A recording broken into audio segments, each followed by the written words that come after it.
Ito po, medyo malalaki siya. Iba naman yung medyo maliliit. Halo natin. Naglatag na tayo.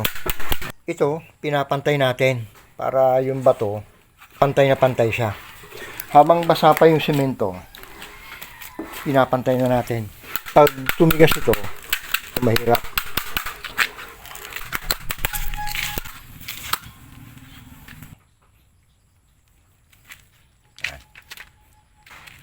Kaya ginaganito natin ito kasi medyo malalaki yung pebbles natin.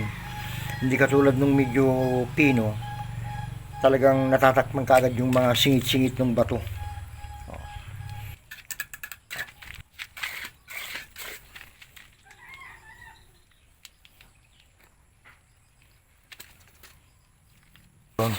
Dumadapa na siya. Tapos yung singit-singit niya, nalalagyan ng puro.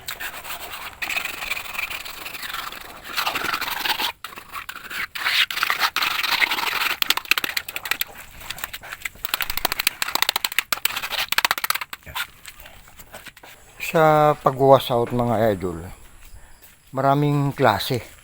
May kanya-kanya tayong pamamaraan.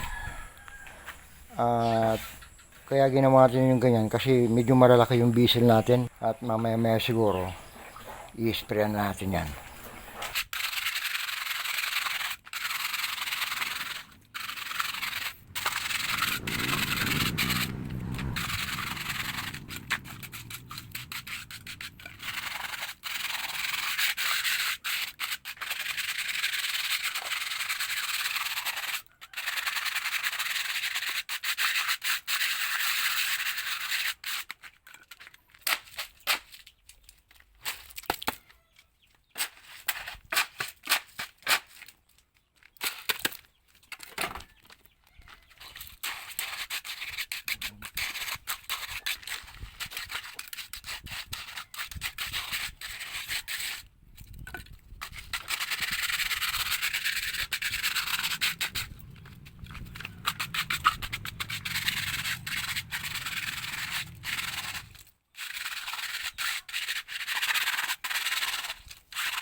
Ito po yung nahugasan na natin. Ito po siya.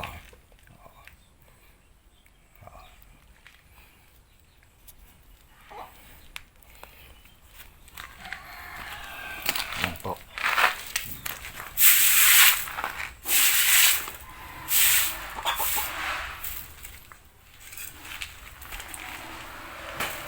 Hello mga idol.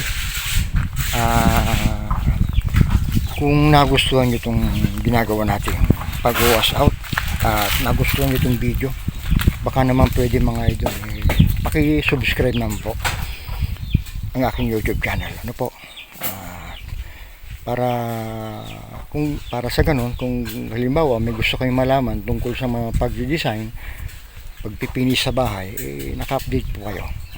At hindi lang naman po yan ang aking may babahagi, lalong-lalo na dun sa mga baguhan. Ano po, mga idol. Yun lang po ang hiling ko. Maraming salamat po.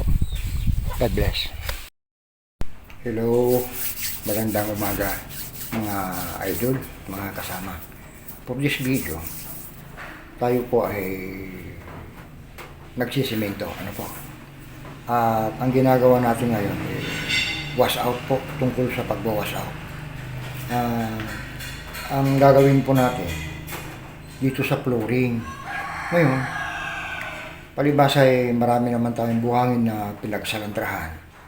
Ang gagamitin natin sa pagbawash out, ano po, yung mga pebbles na pinagsalandra natin.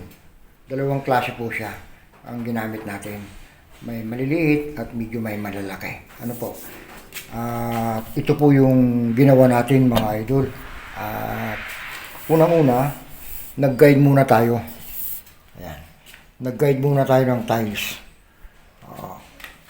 Yan po yung mga inilagay natin mga tiles, mga idol.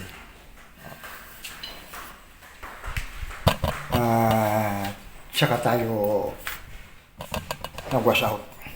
Ngayon, itong ginagawa natin, ito po yung sa imbis na ang ilalagay natin dito mga idol ay tiles, binabuti na lang natin lagyan ng pebbles, wash out, para hindi siya madulas. Para iwas disgrasya. Palibasa yung mga kliyente natin, medyo matatanda na. Mahirap na. Kaya ganito po yung ginawa natin. Mga idol, kung nagustuhan nyo itong ginagawa kong mga video, ako yung humihingi sa inyo ng pabor. Baka naman pwede. Paki-subscribe po ang aking channel. Ako yung nagpapasalamat. Magandang araw po. Maraming salamat.